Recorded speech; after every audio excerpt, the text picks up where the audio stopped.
akuntansi keuangan, laporan-laporan akuntansi untuk memanage atau untuk mengolah organisasi. Itu disebut akuntansi manajemen. Oke. Kemudian ini adalah riset empiris karakteristik informasi akuntansi manajemen. Ada 4 karakter fitur informasi manajemen.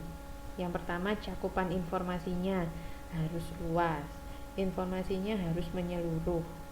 Dari seluruh divisi di organisasi harus memberikan informasi.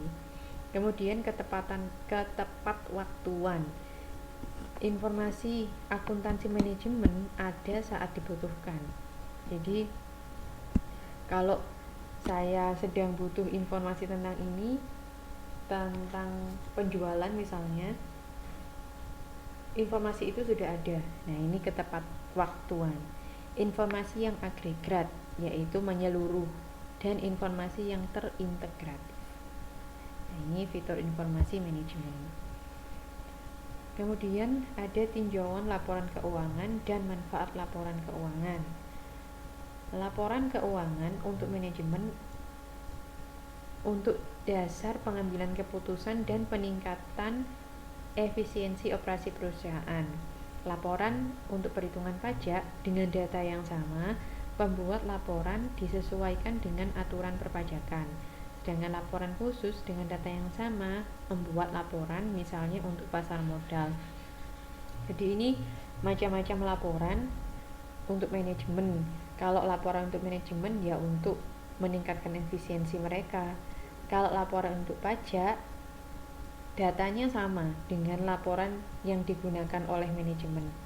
Tapi kalau untuk pajak, pembuatan laporan disesuaikan dengan aturan perpajakan. Jadi ada beberapa hal yang sedikit berbeda antara penulisan atau pencatatan dalam perpajakan dengan dalam akuntansi keuangan.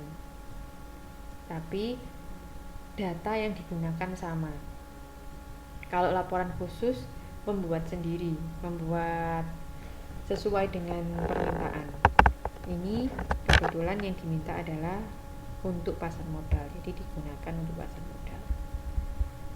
Laporan keuangan yang diaudit. Laporan keuangan digunakan pihak tertentu untuk pengambilan keputusan. Contohnya, pihak investor, kreditor, pemasok, pemegang saham, pelanggan, pemerintah, karyawan, dan masyarakat. Di modul ada penjelasannya siapa mereka semua ini. Saya rasa teman-teman juga sudah sangat familiar dengan mereka. Jadi saya jelaskan sampai di situ saja. Kemudian laporan tersebut harus diaudit terlebih dahulu oleh pihak yang independen untuk membuktikan bahwa laporan tersebut adalah wajar atau bebas dari salah satu yang material dan disajikan berdasarkan prinsip akuntansi yang berterima umum. Laporan keuangan harus dapat dipahami atau dimengerti, relevan, andal, dan dapat diperbandingkan. Itu. Oke. Ini ada beberapa jenis laporan keuangan. Neraca atau balance sheet, rumusnya atau ini adalah persamaan dari neraca, yaitu harta atau aktiva sama dengan utang ditambah modal. Siapa yang lupa tentang neraca? Masih ingat semua kan ya? Neraca, bentuknya neraca seperti apa,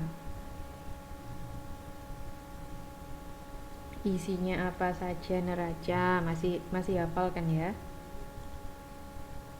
Di semester 1 kok dikit-dikit.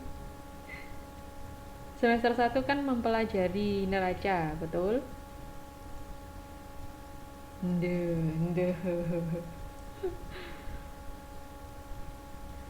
Di pengantar akuntansi mempelajari neraca yang isinya harta sama dengan utang dan modal. Utang ditambah modal. Harta itu apa saja? Ada yang harta aktiva lancar, ada yang aktiva tetap. Ayo. Lupa apa nggak tahu?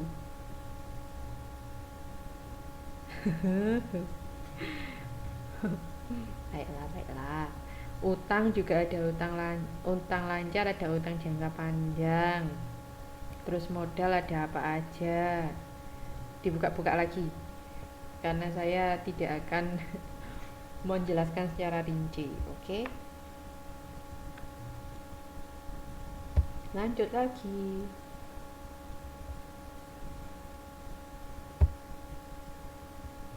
Ya. Laporan laba rugi. Tadi neraca sama dengan neraca itu aktiva sama dengan utang ditambah modal. Kalau laba rugi, pendapatan dikurangi biaya sama dengan penghasilan. Nah, laporan laba rugi yang dibicarakan mengenai ini.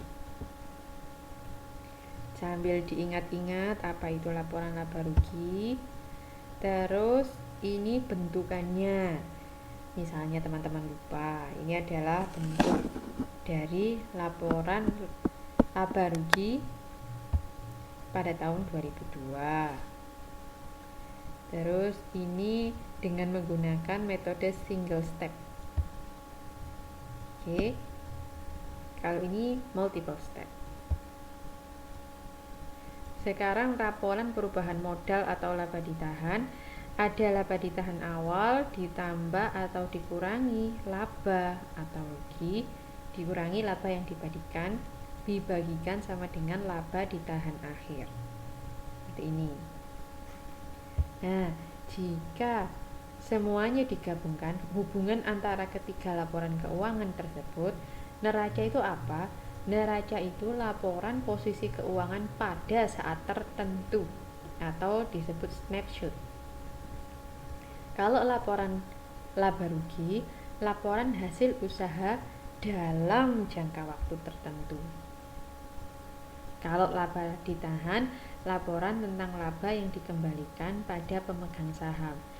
Jadi neraca itu ingat-ingat ya, kalau kita bikin laporan neraca, di atasnya judulnya itu kan per 31 Desember. Nah, itu berarti laporan posisi keuangan pada saat tertentu. Saat tertentu adalah 31 Desember. Semacam kita, kalau istilah kasarnya, neraca itu kayak kita ngefoto. Kalau laporan laba rugi kayak kita ngevideo. Ngerti maksudnya? Kalau foto kan klik, sudah itu saja, satu gambar itu saja. Kalau laporan laba rugi selama 1 tahun, jadi dalam jangka waktu tertentu, yaitu selama 1 tahun. Kalau neraca hanya pada saat tertentu, per 31 Desember. Oke. Kalau laba ditahan berarti dia ngomongin laba usaha yang dikembalikan pada pemegang saham. Gitu.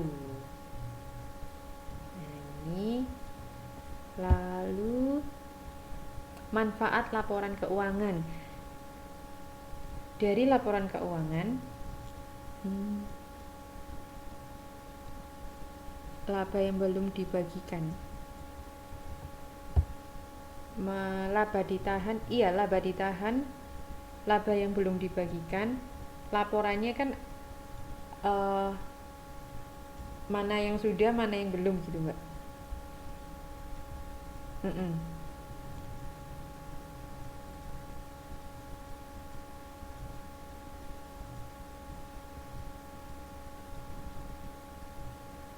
Selisihnya kan ya.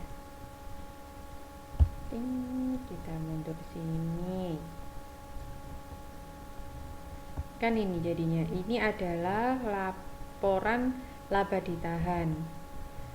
Labanya berapa sebelumnya, kemudian dividen, laba yang dibagi, maka laba yang belum dibagi atau laba yang ditahan sisanya berapa.